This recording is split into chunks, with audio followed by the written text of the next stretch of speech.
আখাউড়ায় স্থলবন্দরের ওপারে ভারতের আগরতলা, সেই অভিমুখে লং মার্চ করছে বিএনপির ৩ অঙ্গ সংগঠন। কিন্তু প্রশ্ন আসছে, আদৌ কি গন্তব্যে যেতে পারবে তারা, নাকি সীমান্তে নিরাপত্তার প্রশ্নে প্রশাসন কঠোর অবস্থানে যাবে, তা এখন দেখার অপেক্ষা।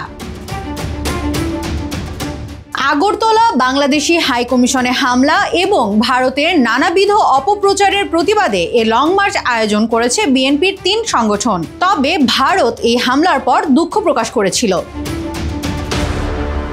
গ্রেফতার করেছিল কয়েকজন অভিযুক্তকে, এমনকি ৩ পুলিশ সদস্যকে বরখাস্ত করেছে ভারতীয় প্রশাসন, এমনটাও জানা যায়। এই প্রেক্ষাপটে সীমান্তের মতো স্পর্শকাতর স্থানে বিএনপির লং মার্চ পৌঁছাতে দেবে কিনা প্রশাসন, তা দেখার অপেক্ষা।